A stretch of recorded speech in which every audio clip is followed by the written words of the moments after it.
Muito bom dia. Eu declaro aberta a sessão da Igreja, a 7ª turma deste tribunal, cumprimentando os magistrados presentes, desembargador Cristiano Fenelon, desembargador Fernando, nossa juíza convocada, doutora juíza Sabrina, nossa ilustre representante do Ministério Público, senhores advogados e advogadas, eventuais estagiários, senhor secretário e secretária e demais servidores que atuam aqui no plenário em apoio à nossa sessão. Um bom dia mais uma vez a todos.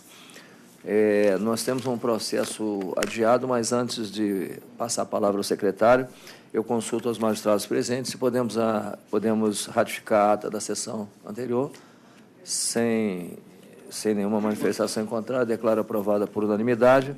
Então, vamos dar preferência ao processo que é adiado, que a juíza relatora é a doutora Sabrina. O senhor secretário para o pregão, então. Processo adiado, número 11.380, relatora, juíza convocada Sabrina Leão. Eminente relatora, para a conclusão do seu voto por obséquio.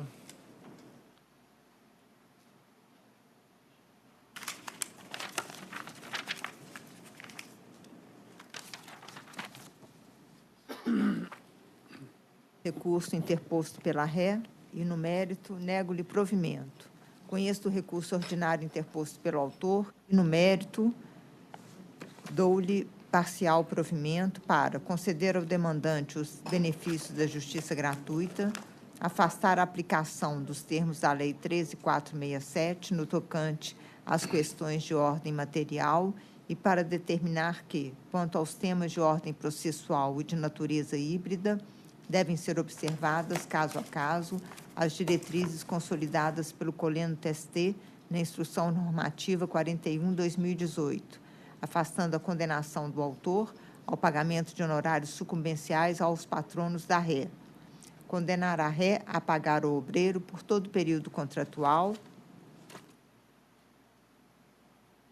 adicionais convencionais de horas extras quanto às horas destinadas à compensação, as que excederem a 8ª diária até o limite de 44 semanais, e de horas extras além de 44 semanais, conforme se apurar nos controles de ponto, observando-se os dias de efetivo trabalho, a evolução salarial, a súmula 264, o divisor 220, e que, no cálculo das horas extras noturnas, será observada a hora noturna como de 60 minutos, com reflexos em repousos, aviso prévio indenizado, 13º salários, férias com 1/3 e fundo de garantia com 40%. Autorizada a dedução de parcelas pagas sob o mesmo título, desde que devidamente comprovados nos autos. É meu voto, presidente. Eu consulto aos magistrados, demais magistrados votantes nesse processo, se estão de acordo? Ou alguma divergência? Eu tenho uma divergência. Por favor. Também tem? Desembargador Fernando. A minha divergência é no sentido de que há uma negociação coletiva quanto ao adicional noturno para não haver pagamento a partir das 5 horas. E, no mesmo sentido, há o pagamento de 40% do adicional noturno. Eu entendo que isso compensa e, por isso, não é devido na prorrogação. A relatora quer ouvir logo a outra divergência? Já tem conhecimento? Eu já tenho conhecimento. Já tem conhecimento? Bom, desembargadora Cristiano. Sim. Eu acho aqui que, no caso, o autor foi empregado da reclamada no período compreendido entre julho de 2010 e março de 2017, prestando serviço como vigilante. Em junho de 2016, ele sofreu um acidente de trajeto que determinou seu afastamento do trabalho até 27 de dezembro de 2016 e permaneceu em gozo de auxílio-doença acidentária durante tal interregno. Quando do retorno, ele tinha assegurado a estabilidade provisória, previsto no artigo 118 da Lei 8.213.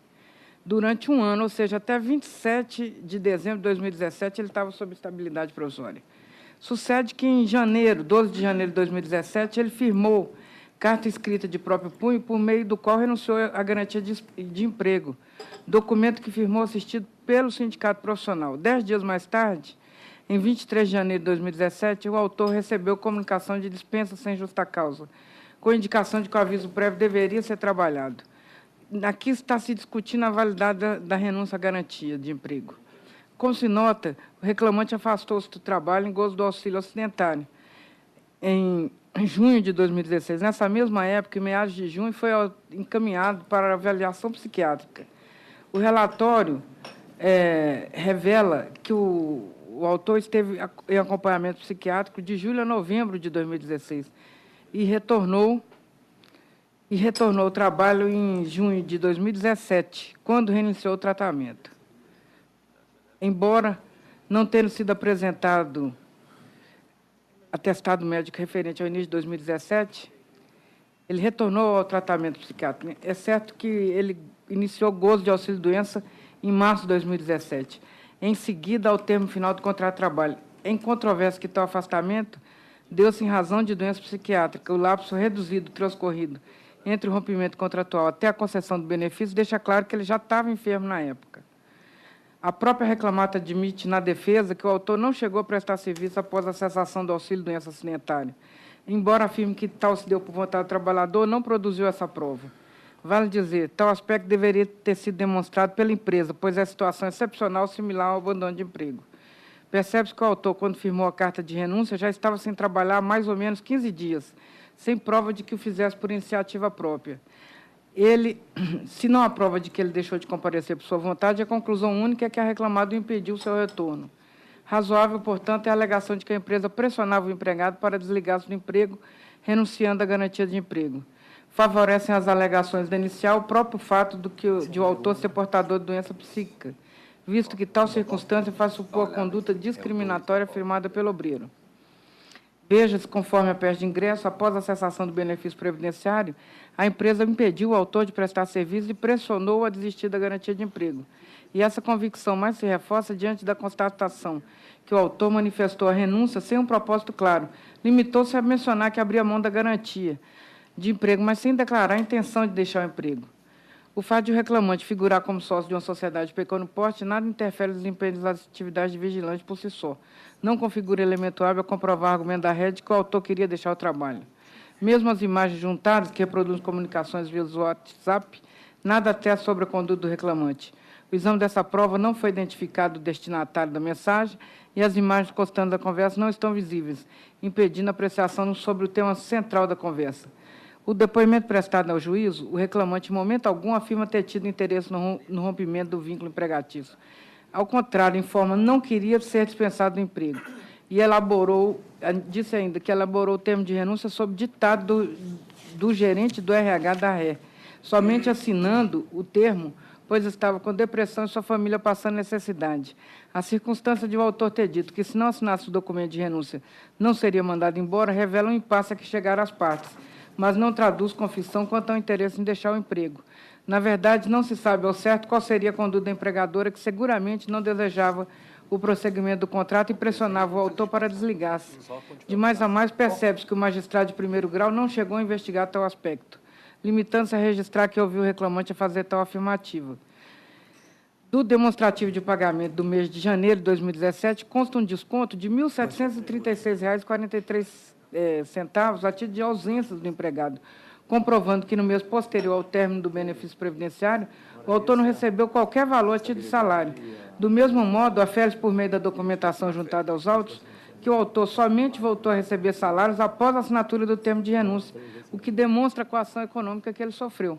O curto lapso de tempo decorrido entre a formalização da renúncia à estabilidade, 12 de janeiro de 2017, e da notificação da rescisão contratual, 23 de janeiro de 2017, somado ao fato de que não é possível verificar absolutamente nenhum interesse do empregado na renúncia da estabilidade provisória no emprego, induz presunção de existência de coação quanto ao conteúdo declaratório, principalmente se considerado que, no mesmo mês, o autor deixou de receber qualquer verba salarial. Estava sob forte coação econômica. Diante desses elementos, concluo que a renúncia foi obtida realmente sob coação e considero que a hipótese diz respeito ao período de estabilidade provisória já encerrado. Defiro ao autor o ressarcimento correspondente ao lapso compreendido entre 11 de 3 de 2017 e 28 de 12 de 2017, sem dedução das parcelas rescisórias já pagas. Ou seja, ele renunciou premido por coação econômica. Sim. Era isso, ele não recebia nada e estava com doença psiquiátrica. Então, eu defiro esse período. Além disso, eu retiro, por óbvio, a má-fé, a litigância de má-fé, porque não houve. Nas horas vezes, já tinha feito da sessão anterior, a doutora Sabrina já tinha visto o regime de compensação, pagamento integral das horas vezes trabalhadas, além do limite de 8 diárias e 44 semanais, e acúmulo de função. Mas o mais importante aqui é essa coação, quanto à Se eu estabilidade entendi bem, provisória. terminou? Terminei. Se eu entendi bem, existe uma divergência do desembargador Fernando e 4 divergências de Vossa Excelência, é isso? Então, Na verdade, existe. Houve plena assistência do sindicato, ele não se manifestou nada, ele simplesmente recebeu a rescisão dele, não falou nada, e se ele não compareceu depois da licença, caberia a ele comprovar, justificar a ausência. Não justificou, a empresa tem que descontar os dias que ele não compareceu, porque senão ele vai receber, não vai trabalhar e ainda recebe? Não é justo. Não vi coação, não vi prova de coação, isso foi o que ele alegou, mas nos autos não tem prova, não. Datíssima vênia, mas não tem prova de coação. Isso ele alegou depois. Quanto ao acúmulo de função, a própria testemunha dele declarou que não havia essa função que ele falou que desempenhava. E nem, volto a repetir, nem tão ruim ele devia estar, porque se ele tinha, segundo ele, condições de desempenhar uma outra função paralelamente à dele, ele não estava tão ruim psiquiatricamente, né, psicologicamente. Então, eu mantenho meu voto, presidente. E quanto às demais, você não quer se manifestar, as demais divergências? Inclusive, não. mantém também. Está mantendo, né? O desembargador Fernando tem uma divergência. Eu pergunto se, em relação às divergências da desembargadora Cristiane, se Vossa Excelência acompanha alguma delas. Isso, senhor presidente, é só com relação a essa da desligamento, eu vou manifestar diante da fala da desembargadora relatora, da divergência. No caso do afastamento dele por problema psiquiátrico, nem sempre o afastamento por doença psiquiátrica retira o discernimento do trabalhador. E, como diz a relatora, ele estava até exercendo outra atividade. Então, se ele não podia exercer uma, não podia a outra também. E o mais importante é que ele foi assistido pelo sindicato da categoria. Então, nesse ponto, Vossa Excelência acompanha a relatora. O sindicato, no momento, ele devia orientá-lo, se não fez. Eu entendo que a falha foi do sindicato, então eu acompanho a relatora, apesar, né, do brilhante voto da eminente quanto ao acúmulo de função, desembargadora Cristiana. Quanto ao Vou acúmulo de pedir função. respeitosamente, nesse caso, para juntar. Eu ia perguntar a Vossa Excelência, se vai ajudar o voto vencido. Quanto às demais divergências, Vossa Excelência também não acompanha, fica com a relatora. Acompanho a relatora. E a relatora também não adere à divergência de Vossa Excelência, né? E Vossa Excelência adere à divergência do desembargador Fernando, quanto ao adicional noturno?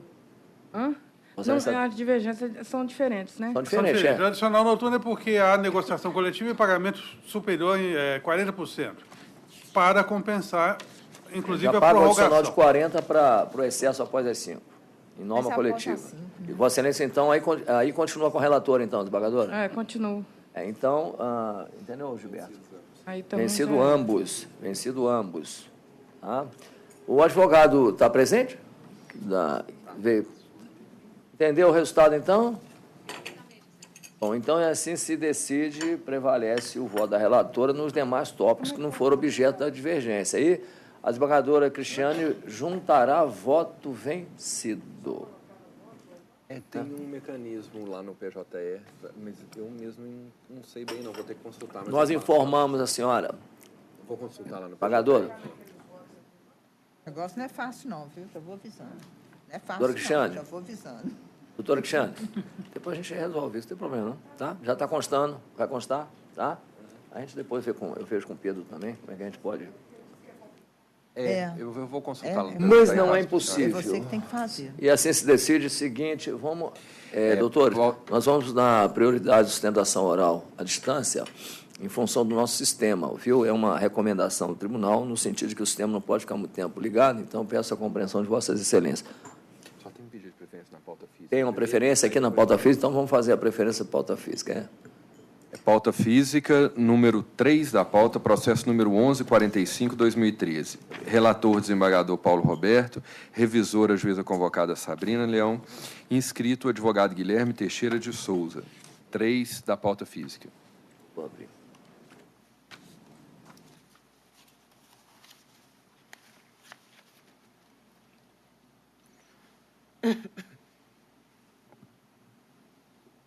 Um momentinho, viu, doutor? Estou só aguardando o sistema abrir aqui, né?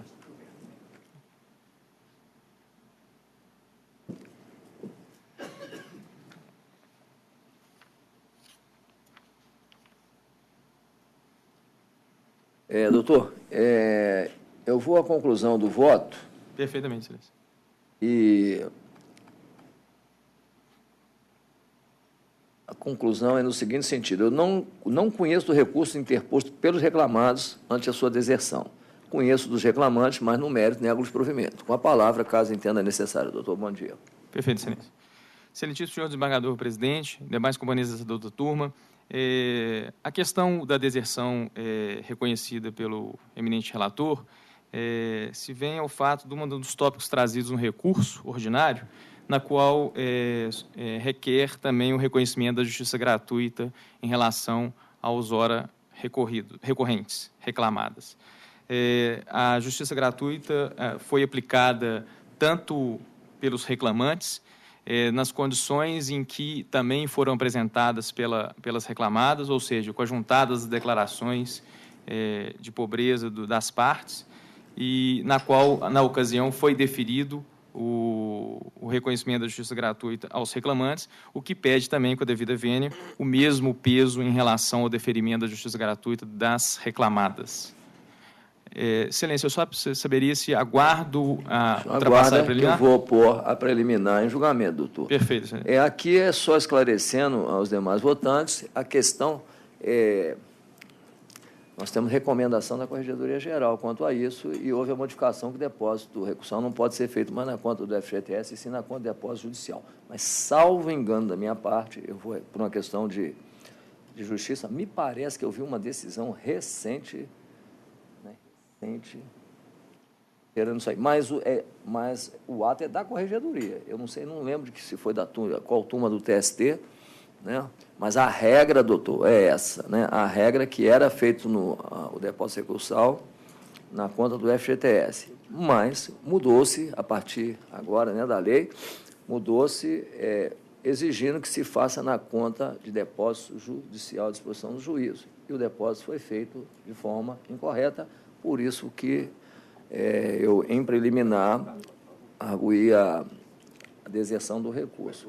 Excelência. Mas, pois não, doutor. Só uma questão de ordem. Essa questão, ainda que seja acolhida a preliminar pelos pares em relação a essa guia, os reclamados também, só para fazer um adendo à minha sustentação, os reclamados entendem que não houve aí a questão do prejuízo em relação ao depósito recursal, ainda que feito, doutor, na guia. Entendo. Doutor, eu vou falar para o senhor. Esse é um posicionamento pessoal meu, que eu já estou aqui na turma há muitos anos, e nós já tivemos várias controvérsias,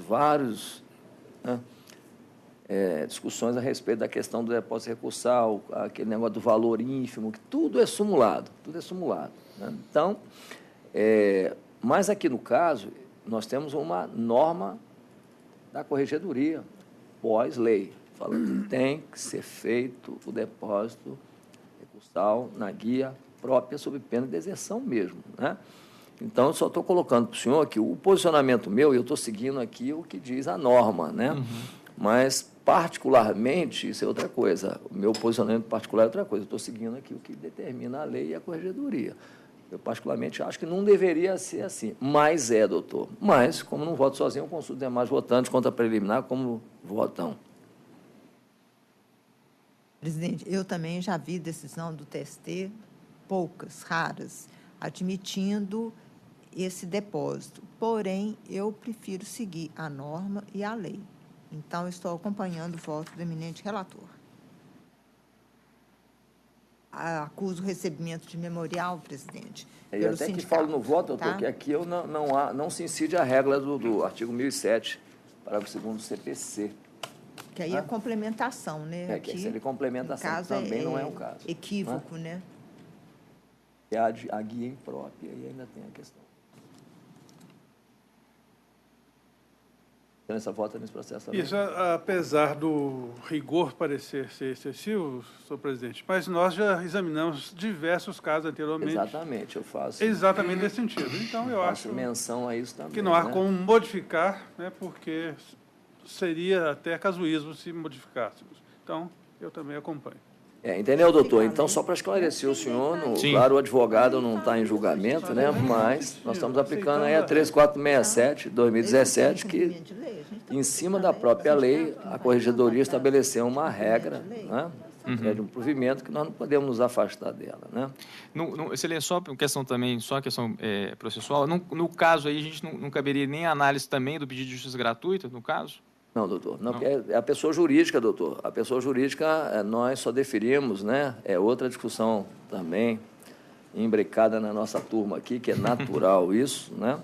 Eu também sempre fui favorável à gratuidade judiciária, porque trabalho com base na Constituição Federal, não que os outros não trabalhem, é questão de posicionamento. Mas a pessoa jurídica tem que haver uma comprovação efetiva da miserabilidade jurídica para que possa ser deferido, né, a isenção de custos e depósito recursal. Isso não é no caso do processo nosso aqui. Perfeito. Entendeu? Bom, então fica... Então fica... mas uma coisa não supriria a outra, né? Não supriria a outra. Mas, de qualquer maneira... Não supriria.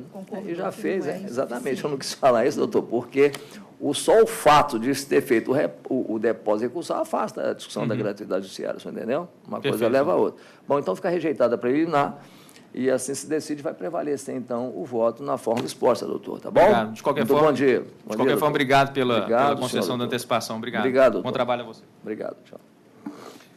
Sustentação oral à distância no PJE, processo de relatoria do desembargador Fernando Viegas, número 12 da pauta, processo número 10973, inscrito para sustentação o advogado Underson Kleber Machado da Mota, de Pouso Alegre, 12 da pauta. Não? PJE, doutor Fernando. Bom dia, doutor Cifuente. Bom dia. Prazer em vê-lo. Doutor Cifuentes hoje está satisfeito, né? Hein? Doutor Cifuentes hoje está satisfeito. Não sei, tá? Né? Não sei. O que foi, desembargador? Eu acho que aqui...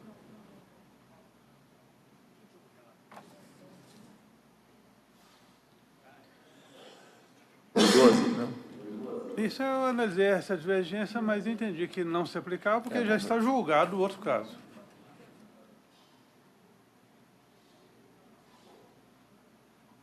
Até consulta...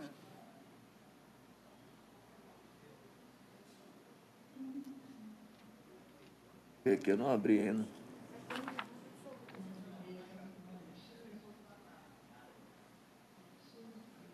Eu não estou tentando abrir aqui o dela.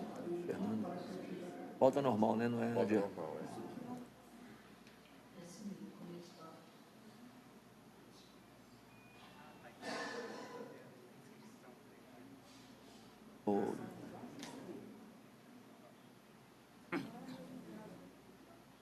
10.973, né?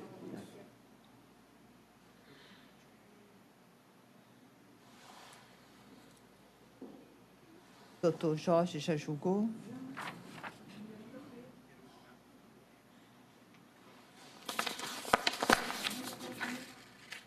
Eu consulto o relator, eu já tinha até votado, viu, Fernando? Mas eu consulto o relator, que é exatamente só por uma questão de precaução, né?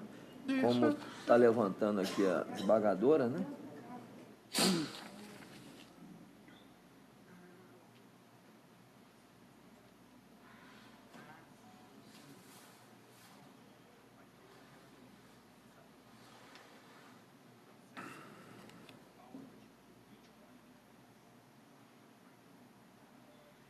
Ele está sugerindo, né, acolher a prevenção, né? Sim. É. Fernando, eu acho que é talvez mais seguro, né? Eu concordo. Embora não tenha analisado se o relator aderir, eu enfoque. concordo também, pronto. Bom? Se Vossa Excelência aderir, eu vou aderir também e remete para... Eu não analisei com esse enfoque e não vi essa dificuldade, mas... Depois. Vai ficar dividindo a execução entre a sexta e a sétima? Olha, o que você acha, Sabrina? Como Eu também acho. Se o doutor Jorge, peço vênia, apesar de eu não votar, se o doutor Jorge já conheceu do primeiro recurso, eu acho que ele tem que continuar. Lá no gabinete a gente determina eu concordei o com Vossa envio. Excelência porque a extinção... Isso vai haver execução. Vai haver desdobramento, sim. E duas execuções Fato. correndo paralelamente. Bom, O Fernando, então, me parece aqui, salvo engano, que o relator, então, vai, modificando o voto, vai acolher e de ofício declarar a prevenção. Isso aí, De determinar a ofício. remessa dos E autos determinar à a sexta turma. né? É. Ao desembargador Jorge Berg de Mendonça. Então, seria E aí fica unânime. essa a conclusão. Tem advogado para sustentar? Pera só, gente, desculpe, tem desculpe, advogados desculpe. à Eu não vou distância. perguntar aqui, peraí. De repente, o advogado... Qual é o nome do advogado? Underson. Qual é o lugar? Pouso Alegre. Doutor Underson, de Pouso Alegre, bom dia. Bom dia. O senhor está ouvindo bem aqui Estou ouvindo. o senhor entendeu? Olha, o problema é o seguinte, o voto do relator, em conclusão, nós suspendemos um pouquinho o julgamento, antes de passar a palavra ao senhor desculpe até, porque há uma divergência no sentido de haver uma prevenção nesse processo, entendeu? A prevenção da sexta turma. Então, após aqui essa nossa conversa aqui, o relator está propenso, inclusive, a acolher essa divergência. E é uma questão até de segurança. Eu acho que talvez eu vou consultar o senhor, mas só por uma questão de gentileza também, o senhor é um advogado, né? Mas está se remetendo o processo para a sexta turma, porque já funcionou nesse processo, lá na sexta turma, o desembargador Jorge Berg, entendeu? Então, a seguir, como o voto do relator em conclusão, nós entendemos aqui, eu também concordo agora também com a divergência e com o relator, que nós poderemos criar uma questão de insegurança jurídica, né, de julgamentos conflitantes, e isso pode vir a dar uma nulidade futura que vai atrapalhar o processo, entendeu? Então, consulto o senhor de qualquer maneira, se o senhor concorda com este voto que vai ser prolatado agora de acolhimento de prevenção por ofício do relator, remetendo o processo para a sexta turma. Eu não me oponho, não. Não se opõe, tá bom. Então, vai ser unânime mesmo, como nós falamos, tá, ô Gilberto? Então, o voto do relator é no sentido de acolher de ofício, né, a prevenção, no Instituto da Prevenção, e remeter os autos para a sexta turma, para fins de direito. Tá? Ok? E assim se decide, doutor. Muito obrigado, viu? Um abraço, senhor.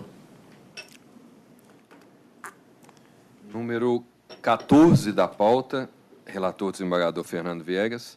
Número 11095, inscrito para sustentação, o advogado José Caldeira Brant Neto, 14 da pauta. Isso ou a distância? PJE. Na distância, não. Aqui. Cadê o doutor Caldeira? Está aí? Doutor Caldeira está presente? Qual que é esse primeiro aqui, né? Não está ausente o advogado doutor Caldeira, o relator para a conclusão do seu voto. Conhecendo e negando provimento aos recursos. Conhece e nega provimento aos recursos, eu consulto aos demais, eu não tenho divergência, já votei. Também. Unânime a decisão, e assim se decide. Número 10305, inscrito para sustentação, o advogado Alexander Cerqueira Martins, 4 da pauta. O Alexander está presente? Sim. Relator com a palavra. Ana Carolina. Conhecendo o recurso e rejeitando a preliminar de nulidade de sentença e negando-lhe provimento. Conhece e nega provimento. Doutor, bom dia. Bom dia, senhor presidente. É possível manifestação no caso de eventual divergência? Sim. Porque o voto atende os não interesses. consta no sistema. Eu estou de acordo. É unânime. Muito obrigado, bom doutor. trabalho, bom dia a Obrigado, todos. senhor também. Número 5 da pauta, processo número 10419, inscrito para sustentação, o advogado Jorge Stefânia Batista de Oliveira, 5 da pauta. É esse que é uma desistência? Sim. Desistência que implica também, né, na superação quanto ao recurso adesivo. Eu entendo que a desistência pode ser manifestada em qualquer tempo, mesmo já na hora do julgamento. Então, eu acolho o pedido de desistência. Estou de acordo, então, né? Eu também estou de acordo. Verdade, nem- O doutor Jorge está nem ausente, né? O doutor Jorge Stefani. homologados. Eu Aí vejo- fica sem efeito o adesivo. Certo. Né? Fica, leva, pega- segue Vai para só mandar descer, acessório, né? Número 3 da pauta, processo número 10251, inscrito o advogado Maicon Cardoso Araújo. Relator com a palavra. Escreveu aqui, né? Renata Sueli.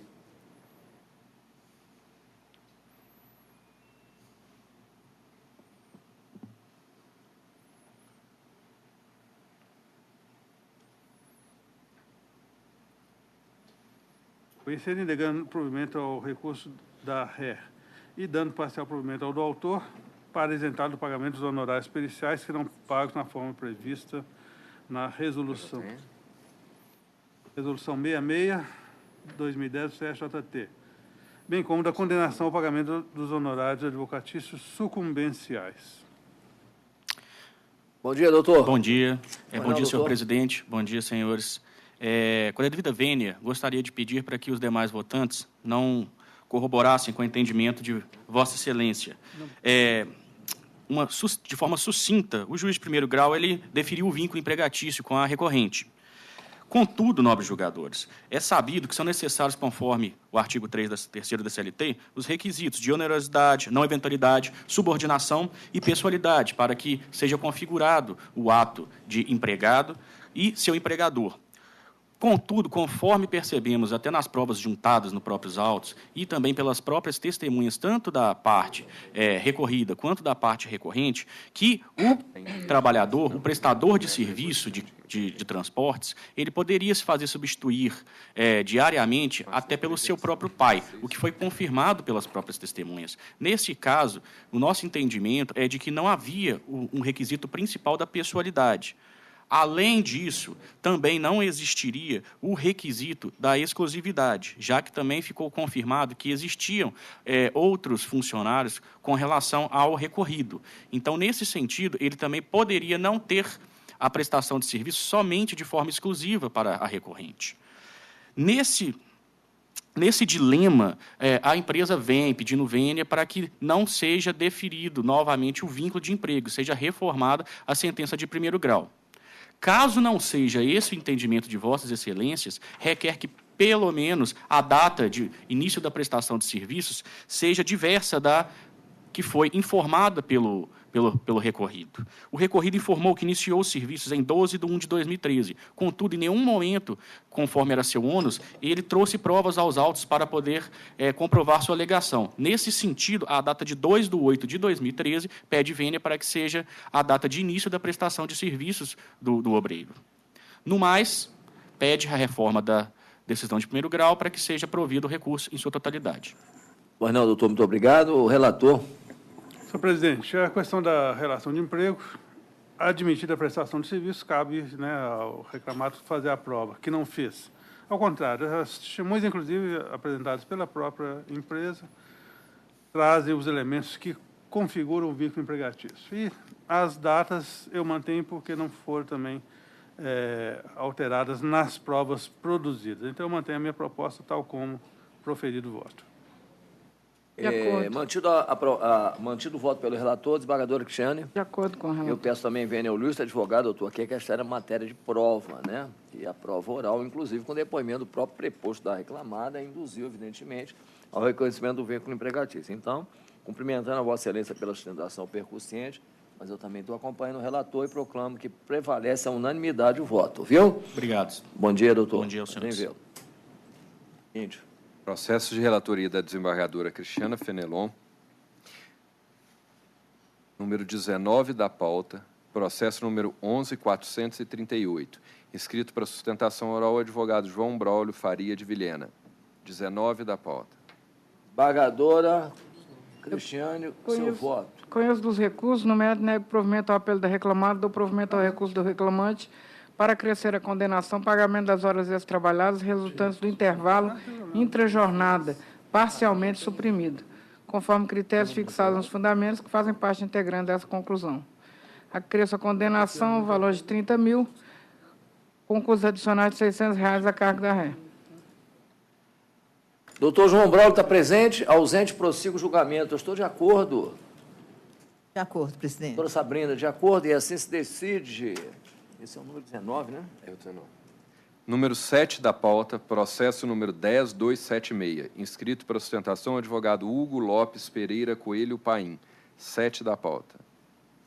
A palavra continua com a relatora, processo número 7, seu voto em conclusão por obséquio. Acusa recebimento de memorial e a conclusão. Depois do recurso ordinário interposto pelas partes, no mérito do parcial provimento ao recurso do reclamante para deferir o pagamento da multa prevista no artigo 477 da CLT, além de determinar a correção monetária os valores devidos conforme PCAE a contar de 25 de março de 2015. Dou provimento parcial ao recurso do reclamado para excluir da condenação as diferenças salariais decorrentes da redução e posterior supressão da quantia fixa, no importe de R$ 5.000 e respectivos reflexos. Mantém o valor arbitrado da condenação. Obrigado, doutor. Bom dia.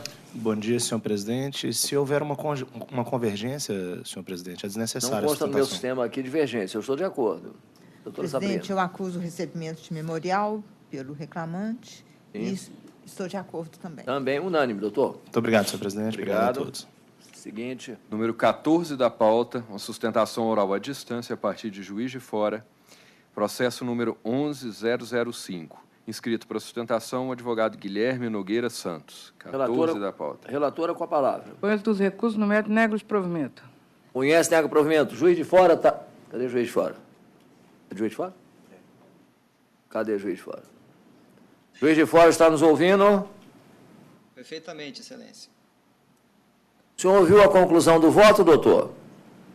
Não, excelência, acabou de... Eu vou pedir à relatora para proferir mais uma vez a conclusão, tá bom?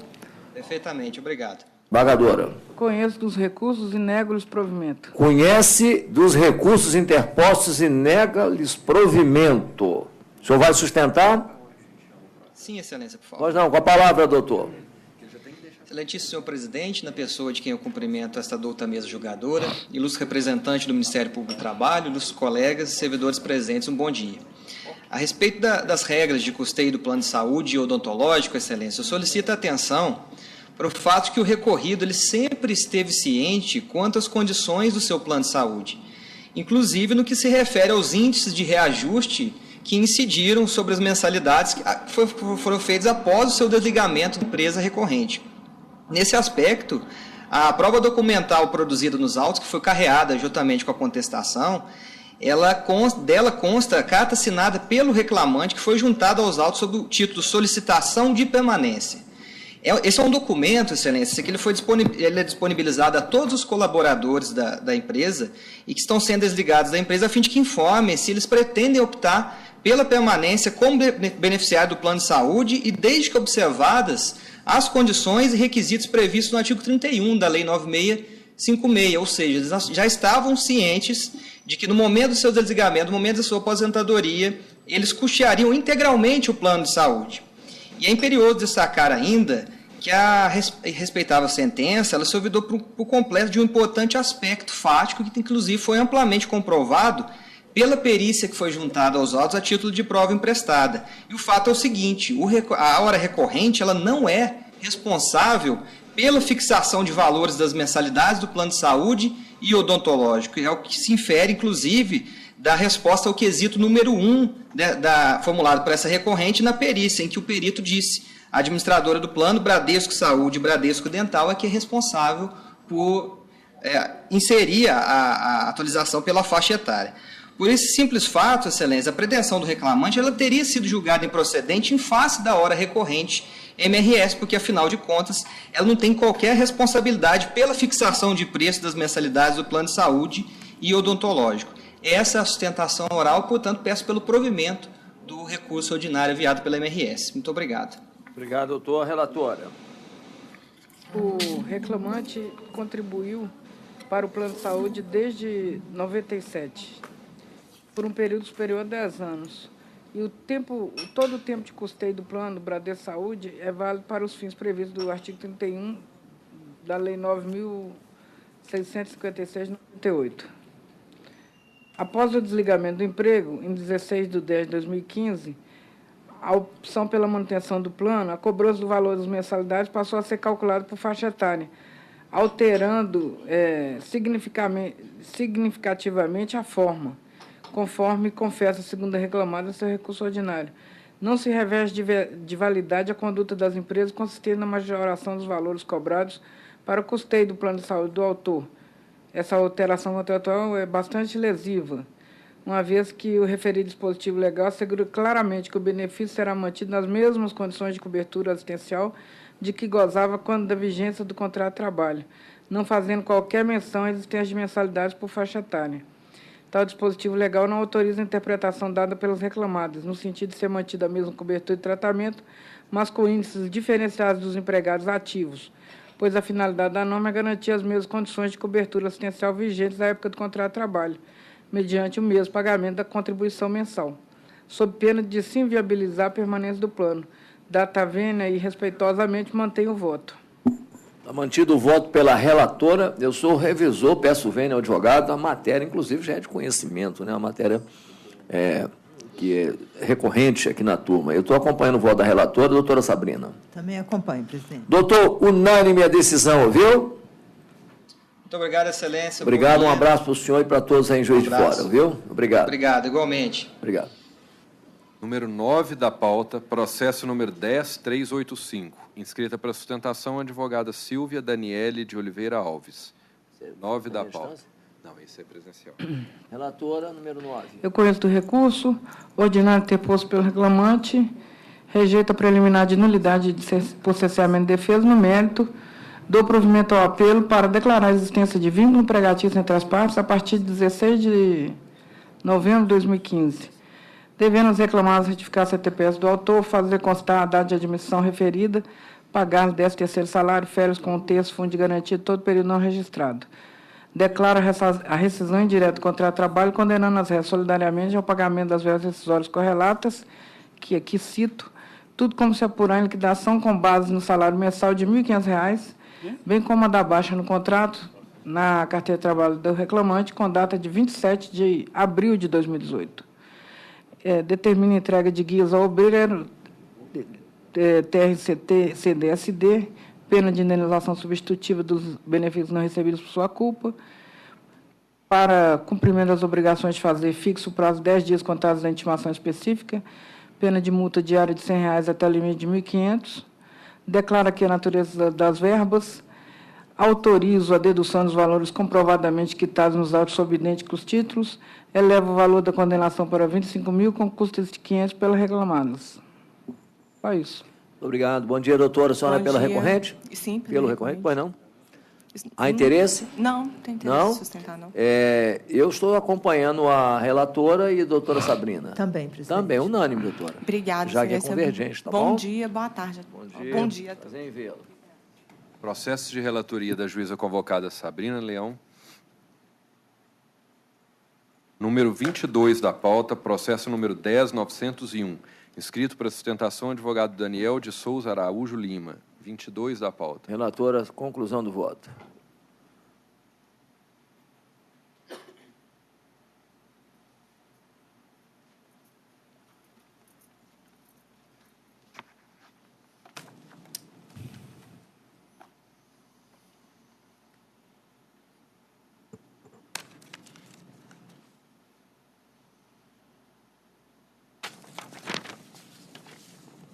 Conheço do recurso ordinário interposto pelo autor e, no mérito, nego-lhe provimento. Conheço do recurso ordinário interposto pela ré e, no mérito, também nego-lhe provimento. Doutor, bom dia. Bom dia. Com a palavra, doutor. Cumprimento a nobres membros da turma, na pessoa do ilustre presidente. Agradeço a concessão da palavra e venho aqui dessa tribuna sustentar as razões pelas quais deve ser reformada a sentença no que tange ao pagamento de diferença de comissões. Uma vez que, na inicial, excelências, o reclamante, ele apontou que era devido para ele uma diferença de comissão, de premiação. E indicou na inicial que a média de produtividade dele era R$ 80 mil de vendas. E foi combinado com a reclamada o pagamento de 3% das comissões que não eram pagas. Isso está descrito na inicial. Existe um tópico separado disso. A reclamada fez um tópico separado também, né,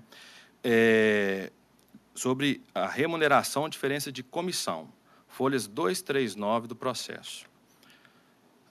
Ou seja, a inicial, ela trouxe aos autos, né, as alegações do reclamante. A defesa veio combater essas alegações. Contudo, nessa folha 239, que é o tópico de defesa, a reclamada, hora nenhuma, impugnou, contestou o que é dito pelo reclamante na inicial.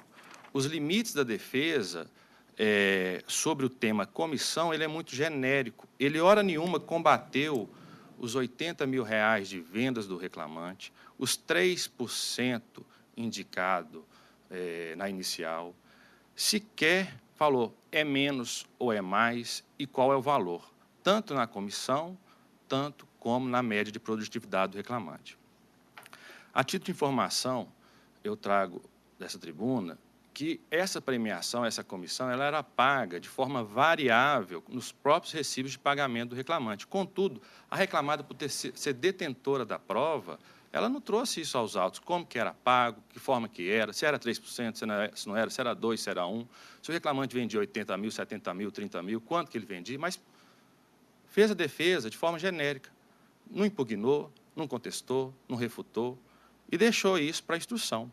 E na instrução, Vossa Excelência, o preposto, rainha das provas, afirmou, eu falo aqui dessa tribuna, que é isso que está nos autos, tá? O reclamante, eu peço o vênia aqui, para citar a fala do preposto, ele fala, né, ao ser indagado pelo juiz sobre a comissão, falou que não sabe precisar o salário do autor, que é impossível ao depoente especificar uma média de vendas do autor semanal. Ora, se ele não sabe, ele é o preposto, ele tem que saber. Se a defesa não falou, se a defesa não explicou, se a defesa não impugnou, data máxima vênia, eu entendo que isso é incontroverso. Eu vou alongar a prova nisso, porque se a defesa mesmo preferiu não falar nada, deixou então para o reclamante. O reclamante disse 3%, R$80 mil. A empresa está constituída com patrono e o patrono deveria ter impugnado ponto a ponto. Não, não é 3, é 2, ou é 1, ou é mais, ou é menos. Ou informar o critério de pagamento. Não fez, não trouxe provas, não trouxe relatório, não trouxe comissão, não trouxe nada. Deixou genericamente o preposto ainda, como rainha da provas, eu entendo que ele está confesso nessa parte, apesar que nem precisava ter sido perguntado sobre isso, porque a própria defesa, que botou limites no processo, é genérica. Não fala se é 3 ou se é 80 mil, ou se é menos ou se é mais. Contudo, nobres jogadores, a testemunha do autor, em seu depoimento, afirmou que o depoente vendia cerca de R$20 mil por semana, sendo que alguns vendiam até mais que isso. E, pelo que você lembra, o autor vendia aproximadamente igual ao depoente, ou seja, a prova testemunhal confirma que vendia R$20 mil por mês. Né? Por mês não, R$20 mil por semana. Né? Ao longo do mês, adentra a tese da inicial, que é R$80 mil. A testemunha da reclamada só fala o seguinte, que há diferença de volume de venda, né? Que todos recebiam as semanas, o documento de folhas 69, quer dizer, há um relatório de venda semanal. Então, se o reclamante, conforme a testemunha, vendia R$20 mil por semana, a tese da inicial está de acordo com a prova produzida dos autos, ou seja, vendia R$80 mil. Então, nobres jogadores, a sentença entendeu que processualmente isso não está comprovado. E por isso que indefere a diferença de comissão. Contudo, mais uma vez, eu venho aqui dessa tribuna sustentar que a defesa ela é genérica. A defesa, hora nenhuma, impugnou, refutou os números lançados na inicial. E data máxima vênia, eu entendo que ela deveria ter, olha, os 3% não é devido, porque é 2, é 1, é 5, é 4. Os 80 mil não era a média de venda do reclamante, era 70, era 40, era 30, mas ela não falou nada disso. Ela fez uma defesa bem genérica e deixou isso para a instrução. E o preposto, como eu disse aqui agora, ele não sabe precisar, ele não sabe informar, então quem que vai saber? A testemunha informou. Agora, a empresa, o que é? Relatório de vendas, o que a gente traz? Traz o relatório. Há um relatório semanal, traz uns autos, informa, e não fez. Então, data máxima vênia, eu peço a Vossas Excelências que, nesse caso, dê provimento ao recurso do reclamante uma questão processual, uma questão uma questão de não fez uma impugnação, a defesa não fez uma impugnação específica. E o autor, data máxima vênia, ele fez a prova dele com duas questões, com o depoimento do preposto e com a prova testemunhal. O outro ponto que eu venho destacar dessa tribuna aqui, Excelência, é em relação à prova das horas extras. O que aconteceu? O nobre magistrado declinou a jornada do reclamante de acordo com a prova testemunhal. Contudo, restou comprovado que, no caso auto, não se aplica o artigo 62, inciso 1 da CLT, e restou comprovado que o reclamante possuía controle de jornada. Contudo, a reclamada não trouxe esse controle para os autos. E nesse ponto, eu peço vênia a Vossa Excelência para que seja aplicada a súmula do TST, né, no que tange a não 338, uma vez que não trouxe aos autos controle de jornada do reclamante. Então, venho dessa tribuna sustentar e requerer a Vossa Excelência que seja dado provimento ao recurso do reclamante. Pois não, doutor. Relatora. Pois não, presidente. Ao contrário do eminente procurador, eu li a defesa e eu rechaço a alegação de que não houve impugnação específica, que foi genérica. Não achei, não, e, por causa disso, eu examinando a prova, o reclamante não demonstrou o recebimento por fora. Não adianta falar que recebe por fora e esperar que a reclamada faça a prova. Não. A partir do momento que ele alegou que recebia por fora, eu acho que a prova compete a ele, na forma do artigo 818 e 373, inciso 1 do CPC. Quanto às horas extras, examinando a prova também, a prova testemunhal de ambos os lados, eu confirmo o horário fixado pelo juiz de origem e mantenho meu voto, presidente. Excelência, eu poderia... Matéria de fato, é uma doutor? questão de fato. Sim. A questão não é a questão por fora. A questão aqui é a diferença de remuneração paga no contra-cheque. Não é a por fora, não. A por fora é outro assunto que o reclamante não recorreu. Também mantém, presidente. Esclarecido, doutor. Mantido assim mesmo. Tem mais votantes como votam? Desembargador Fernando e doutora Cristiane. Senhor presidente, eu entendo, né, de acordo com o relator, que não houve a prova desse pagamento dessas comissões nesse patamar anunciado. E não basta, né, dizer que o preposto não sabia o valor da média. Para mim, não é suficiente. Eu acho que isso tem que ser demonstrado em valores explícitos. Então, por isso, eu estou acompanhando a relatora. Mas, com relação ao uso do uniforme, eu tenho divergência, porque eu considero que estampar marcas no uniforme não dá dano moral. Mas, como a nossa jurisprudência, eu tenho que seguir. Por isso, eu reduzo o valor que foi fixado em R$ 3.000, reduzo para R$ 800. Essa é a minha divergência. Desembargadora Cristiane. Vou pedir vênia ao ilustre procurador e acompanhar a relatora em todos os temas.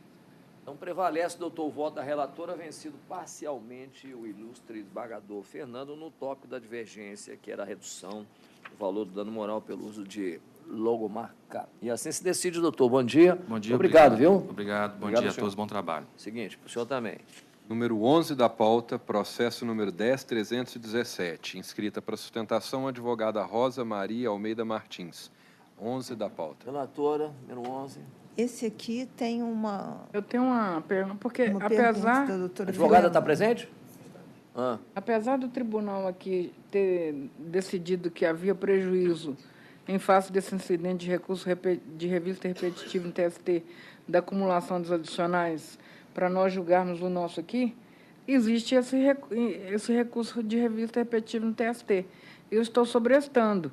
Eu estou perguntando aqui, a indagação, não seria o caso de sobrestar, em razão... eu acato o que a turma resolveu. E aí eu estou trazendo a consulta da turma. Mas eu acho que se tem um incidente, eu acho que é melhor aguardar. Existe um incidente no TST. De acúmulo repetitivo sobre o assunto. Eu tenho até um desse aqui, eu acho que eu sou relator, não sei se é para hoje ou não. Eu considero que o TST tem decidido majoritariamente no sentido de não haver acumulação. Então, para mim, isso não havia nem divergência. Embora eu entenda que deva pagar acumulativo. Mas eu não estou levando em consideração por isso. Se vamos sobrestar ou não. Pois é isso. Então, eu estou dizendo que eu não sobrestei o meu porque eu acho que não há divergência coisa nenhuma. O TST já definiu lá, por maioria, que não é devido. Então, essa divergência, para mim, é irrelevante aqui na nossa região. Entendo que a divergência é de ser desconsiderada, porque o TST já quase que uniformizou esse entendimento de que não é devida a acumulação. Mas eu também aceito a ponderação e até, se for o caso de sobrestamento, Eu não discordo. Não, eu entendi que o desembargador também entendeu, né? Já há decisão de turmária. A questão é o incidente. Teve um incidente lá. Incidente. Nós não sabemos, né? Nós não podemos afirmar, apesar da jurisprudência majoritária, se vai caminhar na hora de julgar o incidente, se vai caminhar nesse sentido, pode caminhar em sentido contrário. Então, eu acho que, por questão de prudência, talvez seja razoável, embora eu não vote no processo, sobrestar, inclusive o seu, se for hoje, né? A relatora concorda com isso? Concordo. Concorda? Então, havendo concordância de todos, né, o processo fica sobrestado e retirado de pauta, viu, doutora? Tá bom? Até a questão de segurança também. Né? Sim, bom dia. Tá bom? Um abraço para a senhora, viu? Seguinte. Número 8 da pauta, processo número 10.261. Inscrito para sustentação, o advogado Luiz Eduardo Loureiro da Cunha. Relatora, número 8.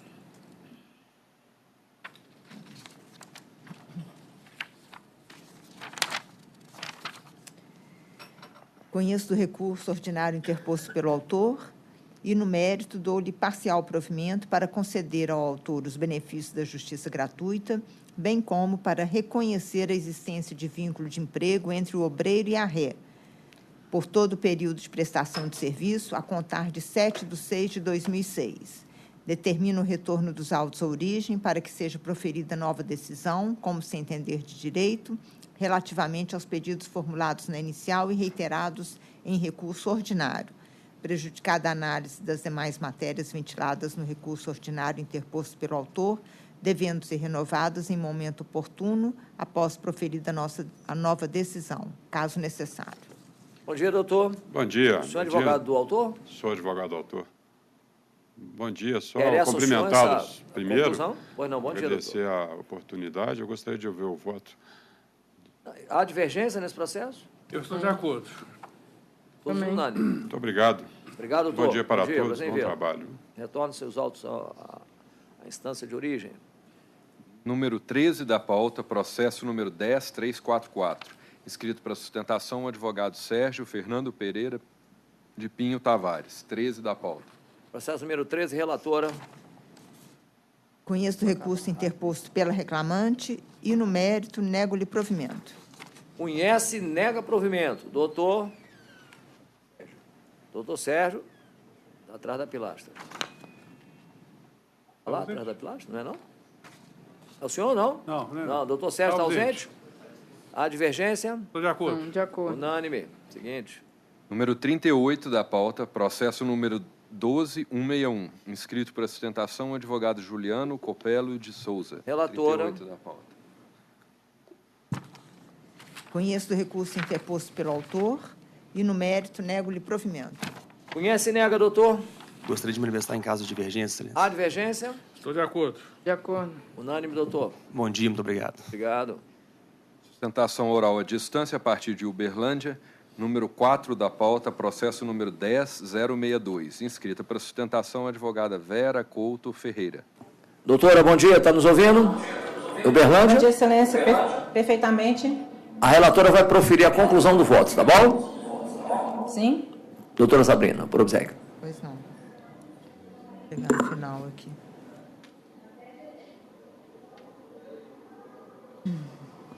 Conheço do recurso ordinário interposto pelo autor e, no mérito, conferindo-lhe provimento para declarar a nulidade do contrato de trabalho firmado entre o autor e a quarta reclamada, Algar Tecnologia e Consultoria S.A., e para reconhecer a existência de vínculo de emprego entre o obreiro e o primeiro réu, Banco Bradesco S.A., por todo o pacto laboral e, por consequência, declarar o enquadramento do trabalhador na categoria dos bancários.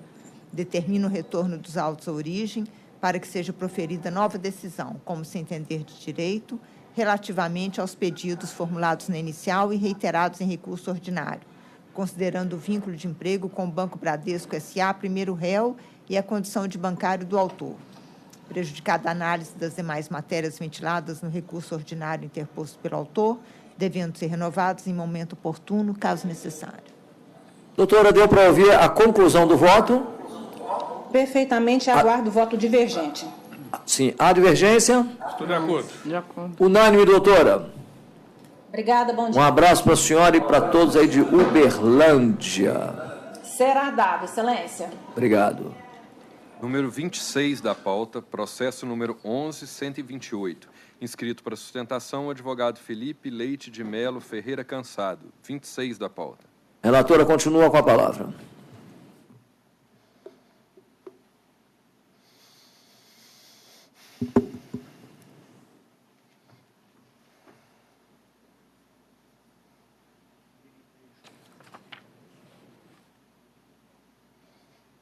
Conheço do recurso ordinário interposto pelo autor e, no mérito, dou-lhe parcial provimento para acrescer a condenação o pagamento do adicional de periculosidade por todo o período contratual, à razão de 30% sobre o salário básico, com reflexos em aviso prévio, 13º, férias mais 1/3, horas extras e fundo de garantia com 40%. B. Determinar a integração à remuneração do reclamante do valor de R$ 6.000 mensais a título de comissões pagas extra-folha por todo o contrato de trabalho, deferindo os reflexos em repousos, aviso prévio, férias com 1/3, 13º salários, horas extras e fundo de garantia com 40%.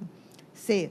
Afastar a condenação do reclamante em honorários periciais, cujo valor, R$ 1.500, ficará sob a responsabilidade da reclamada sucumbente no objeto da perícia.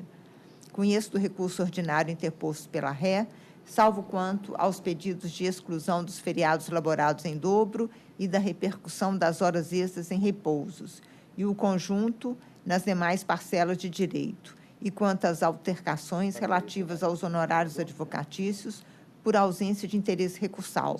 No mérito, dou parcial provimento ao apelo para determinar que, quanto às horas extras, além da 8ª ou 44ª semanal, aplica-se o divisor constante da súmula 340 do TST no tocante à parte variável dos salários, ou seja, o número de horas efetivamente trabalhadas. É o meu voto, presidente. Bom dia, doutor Felipe. Bom dia, senhor presidente. Gostaria de manifestar somente em caso de divergência. Nesse processo? Divergência, não. Eu não. Isso, então, eu vou manifestar, já que aí eu vou ficar vencido. É só quanto ao adicional de periculosidade, porque eu entendo que havia armazenamento de 60 litros, com utilização de 5 litros a cada vez. Então, não haveria periculosidade. Poderia até haver insalubridade, mas periculosidade não. Então, eu fico vencido na questão do provimento do recurso reclamante, que eu desprovejo. Então, não altera para o senhor, viu, Não, doutor? não altera, porque, de qualquer maneira, ficou vencido. A divergência vai ficar vencida. Perfeito. Então, prevalece o voto da relatora, vencido parcialmente o desembargador Fernando no tópico exposto. Bom dia, doutor. Bom dia, agradeço a todos, Obrigado, excelente dia de abraço, trabalho. Senhor. Ai, fechei aqui. Peraí. Número 33 da pauta, processo número 11.676. Inscrito para sustentação, o advogado Marcelo Henrique Rodrigues Mariosa. Cristiano, eu espero. Não, tá bom. Relatora, Tá joia. conclusão. 33? 33. Igual lá no, Onde é que no tá? consultório médico. 33. Não está aqui na ordem, não está lá em cima? Ah, não está aqui, não. 3. É. Está em cima, está Ah, junto tá. com os dos Ah, está microfones. aqui. É um AP. É AP.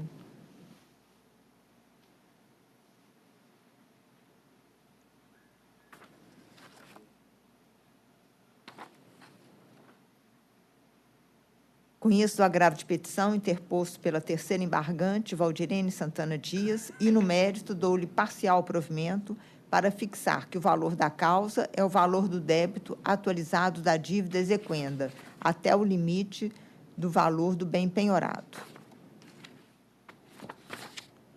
É o meu voto, presidente. Bom dia, doutor. Bom dia, Vossa Excelência.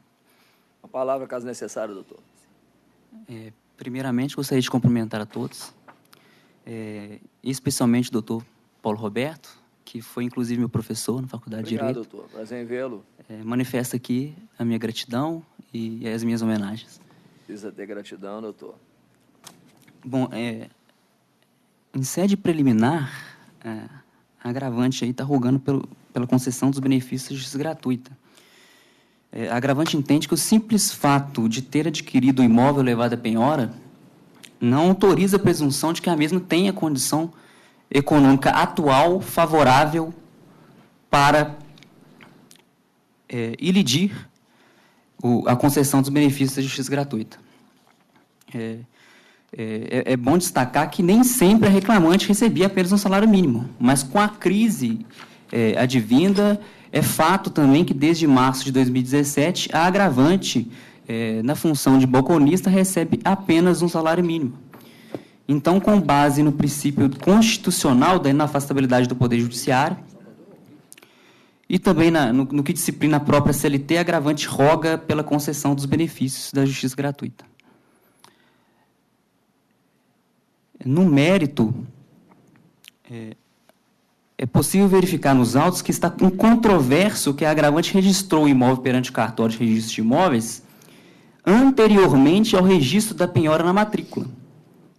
Né? Nesse caso, também é possível observar que, no momento da lavratura da escritura pública de compra e venda, o promissário vendedor apresentou perante o cartório certidão negativa de débitos trabalhistas e certidão negativa de ônus real sobre imóvel.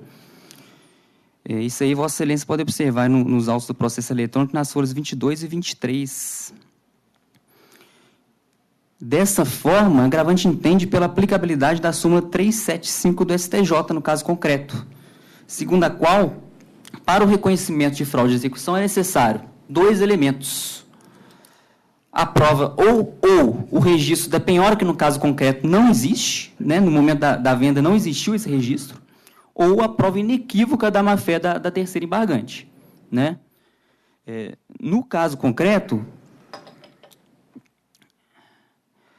não existe prova inequívoca da má-fé da terceira embargante. Verifica-se que as alegações da parte gravada são absolutamente infundadas. Não existe cunho probatório em nenhuma das alegações da parte agravada. Desde já, a agravante impugna a alegação de que a condição financeira da agravante seria indicativa de fraude. É bom ressaltar que o imóvel objeto da lide foi adquirido na mais absoluta boa-fé, fruto de árduo trabalho da agravante ao longo dos anos e também do apoio de sua família. Nem sempre a agravante contou com apenas um salário mínimo de renda. Atualmente, sim, que diante da crise, a agravante conta com apenas um salário mínimo de renda.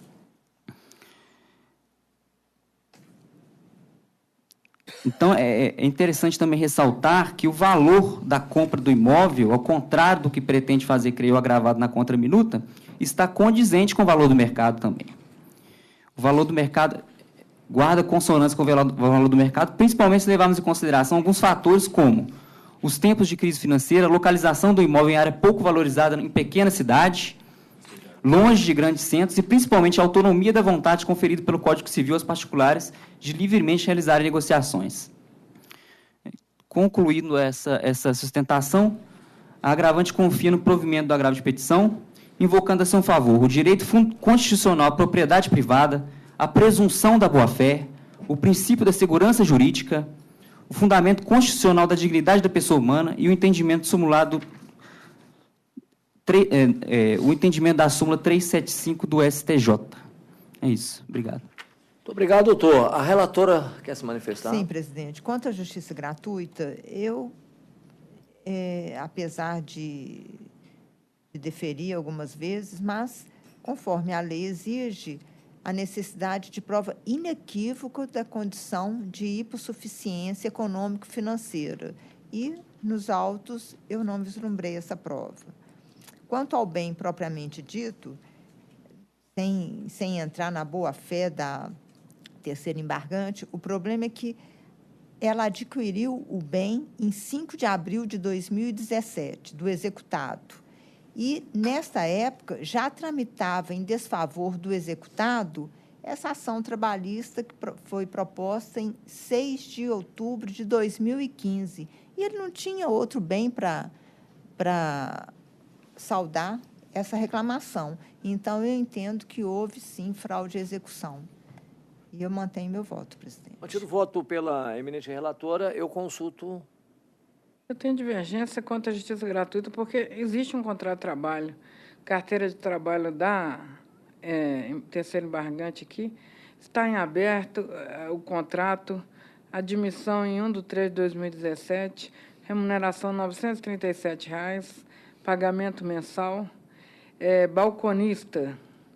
E, além disso, ela junta declaração de pobreza e afirma que não é possível demandar sem prejuízo do...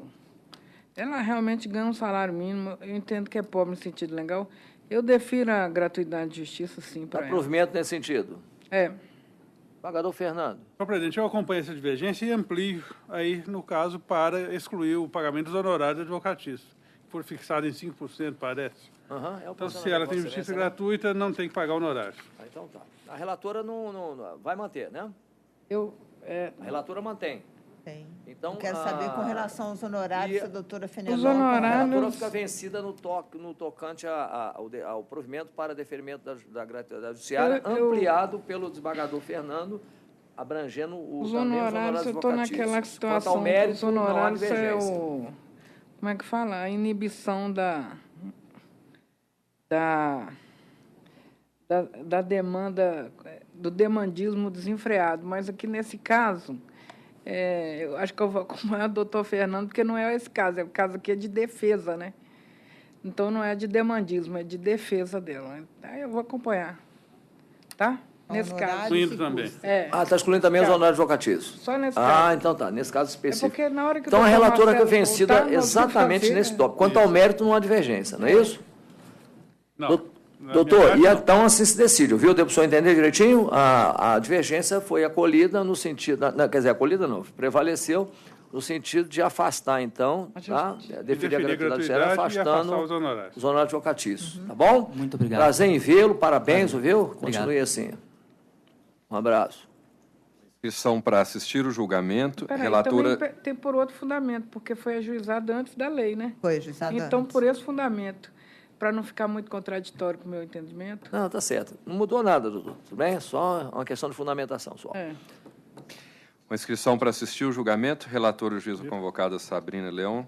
Número 24 da pauta, processo 11.070. Tem não. Apresente o advogado ou advogada para assistir esse julgamento. Acho que foi depois. Doutora Fernanda, está aí? Porque senão eu não ia deferir. Não está aí. Relatora, seu voto. Doutora Fernanda, está aí? Não, foi. Não. Foi. Foi depois. Poucos dias. Pela internet. Vamos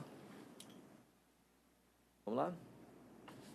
Conheço o recurso ordinário interposto pela primeira ré, serve-se engenharia de qualidade limitada e, no mérito, dou-lhe provimento parcial para excluir a multa do artigo 467 da CLT. Conheço o recurso ordinário interposto pelo segundo réu, consórcio Andrade Gutierrez Mendes Júnior, KTY, rejeitando a preliminar de intempestividade arguída pelo autor em contra-razões e, no mérito, dou-lhe provimento parcial para excluir a multa do artigo 467 da CLT, mantido o valor da condenação, porque ainda é compatível. Qual o número, Sabrina? É o número...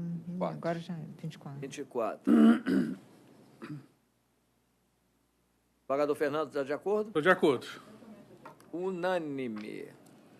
Uma outra inscrição para assistir o julgamento, pauta física, número 5 da pauta, processo 935/2015. Relator, desembargador Fernando Viegas. Revisora, desembargadora Cristiana Fenelon. 5 da pauta física. Relator, número 5.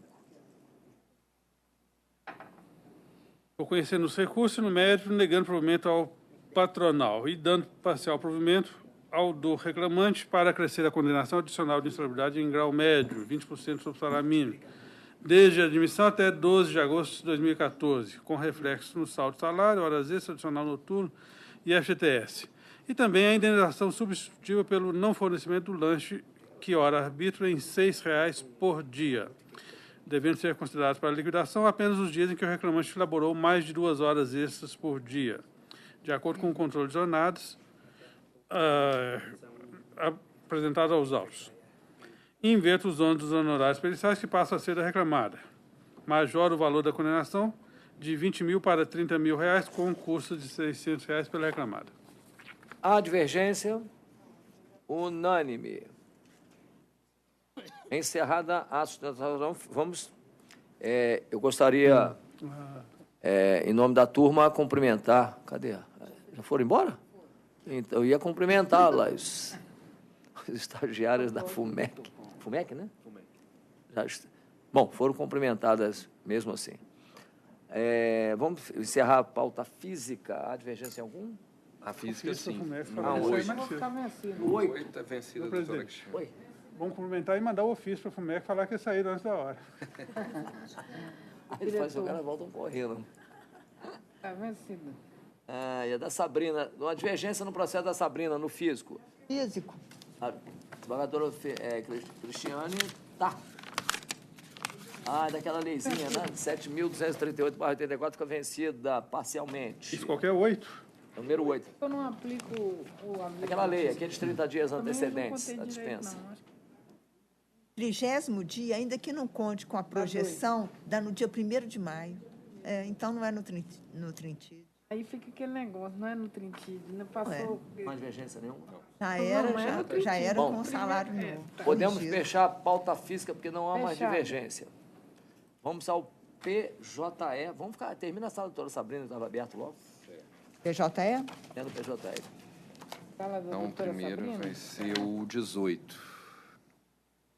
Número 18, não consigo divergência aqui, não. 18 tem. Divergência do doutor Fernando. A divergência foi... Aquela da garantia da execução, né? Isso, Então, não está garantido o juízo. Sim. Não pode a parte embargar. Então, não pode também o credor impugnar. Da mesma forma, eu acho que ele não deveria. Não, mas aí o credor... Peraí, o credor não é o reclamante? Ué. Mas ele não tem garantia o juízo. Não, mas não tem garantia. Mas a impugnação só virá depois. Aqui, foi transcrito aqui o artigo 884. 884. Garantida a execução imperada dos bens, será executado 5 dias para apresentar embargos, cabendo igual prazo ao exequente. O prazo é o mesmo após garantido o juízo. Mas já tem cálculos. Já tem cálculos. Não, mas é questão de conhecimento. Não pode conhecer um, acho que não pode conhecer o outro também. Senão vai ficar... Agora, chega lá, o executado vai garantir. E depois ele vai embargar. Mas e se o executado não garantir?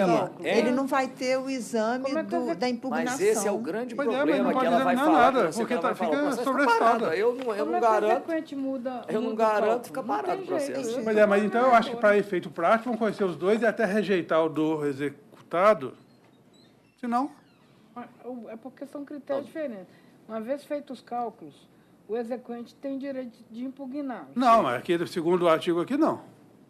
Cabendo igual prazo é o mesmo do 884. É o caso dos embargos. Aí é questão de prazo, né? Não, aqui a lei, para mim, é clara. Então, como é que nós vamos fazer? Então, se não conhecemos, ainda pode o executado embargar, quando ele garantir. E aí? Amanhã garante o juízo. Mas e se ele não garantir? Não, mas e se garantir? Como é que fica essa decisão? Fica defeituosa. Na verdade, o critério de garantia é só do executado. O de garantia é só, mas a da impugnação dos embargos é para os dois. Não, mas discutir cálculo é uma garantia. A impugnação. Discutir cálculo pode entrar com petição, discutir e tal. Então, agora, uma sentença só virá quando estiver totalmente perfeito.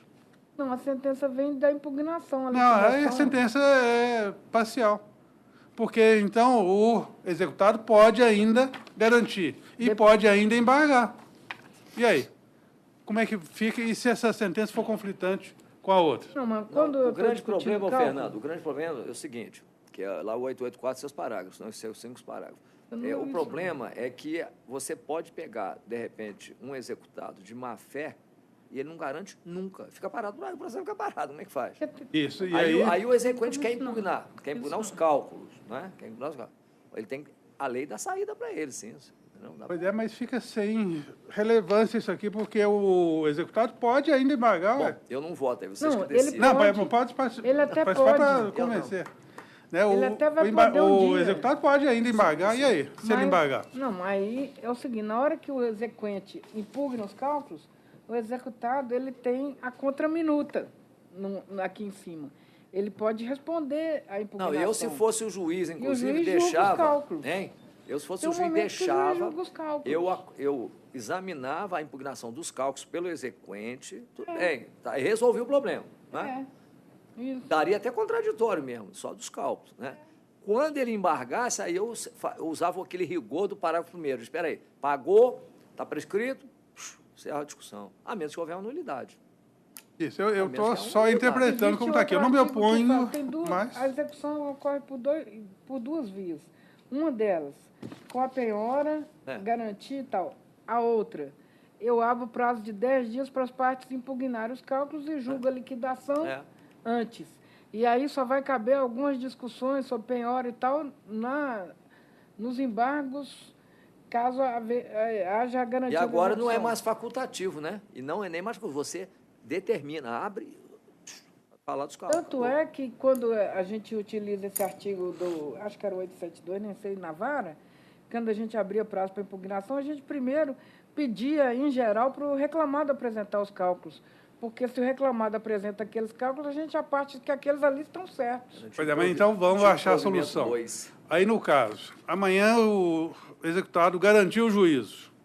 Então, ele não poderá mais embargar porque já apresentou os embargos. Ele não pode apresentar em duplicidade. Não, eu acho que ele não. Eu acho que ele poderia embargar sim, só não vai poder rediscutir os cálculos de novo. Ele pode alegar qualquer outra coisa. Ele pode alegar, talvez, a nulidade de estação, ele pode alegar outras coisas. Um defeito na penhora, alguma coisa assim, talvez. E fica aberto eternamente para ele, continua aberto. Você sabe o que é, Fernando, que nós estamos raciocinando? Seria a lei não fala isso, mas seria uma antecipação exatamente da própria execução. Porque eu, se fosse o juiz, vou examinar os cálculos, né, do exequente, né? Não sei o caso aí concreto, estou falando em tese, né? E, automaticamente, embora seria uma inversão de coisa, o exequente é quem impugnou os cálculos. Não quer impugnar, não, você? Não estou falando de garantir. Aí você vai falar, não, ele não pode nem abrir a boca porque não garantiu, né? Não é isso? Mas eu resolveria o problema dos cálculos. Se não, ele fica pensando, se ele não fizer nada. A pergunta é, ele não faz nada, fica parado. É o processo parado. O processo vai ficar parado. Essa decisão vai transitar em julgado, contrariando o interesse do devedor. E aí? Sim. Aí amanhã ele vem com os embargos, já transitou em julgado, antes dele manifestar. Na impugnação aos cálculos, ele tem o direito de oferecer defesa. Não, mas não é isso. Transitou em julgado. Né? Nós julgamos, ninguém recorreu, transitou em julgado. Aí amanhã ele garante o juízo. Ele pode ou não pode embargar, porque o segundo 884 pode. Mas se eu sou o juiz, pode, mas vem cá. Mas ela falou ali, Fernando, nós subverteríamos a lei. O exequente impugna, aí o sujeito ele quer embargar. Né? Ele quer embargar, e a lei fala, embarga e impugna. Né? Executado embarga, o outro impugna. Mas tudo bem, aí ele não fala nada, fica parado. Aí eu falo para o exequente, tá bom, vou examinar seus cálculos. Mas antes de eu examinar, vista para a parte contrária. Claro, mato a discussão futura, quando ele embargar, não, mas os cálculos... Não, os cálculos você teve vista e não impugnou.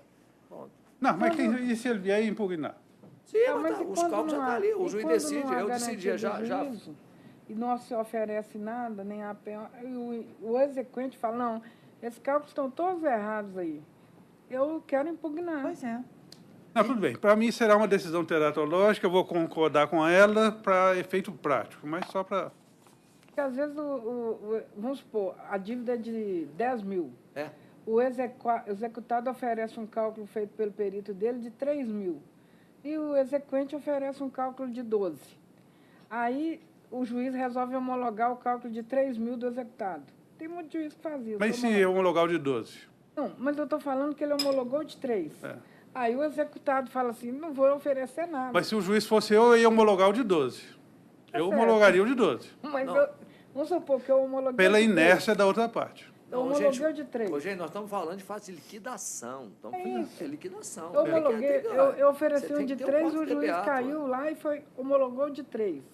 Então tem menos 9 mil reais ali. Aí o executado está bem, o juiz homologou meu cálculo de 3, eu vou ficar quieto. Não vou fazer nada. Aí o reclamante fala, peraí, não pode homologar o de 3 não, está errado. Eu vou impugnar isso aqui antes que isso transite. Aí ele impugna. E aí? Não, mas não transita pela forma que está escrito. Mas tudo bem, é só para justificar. Não, eu acho que é salutar isso aí. Porque o 884, que é o parágrafo 5º, né, fala, o juiz julgará, na mesma oportunidade, os embargos e as eventuais impugnações. Tudo único.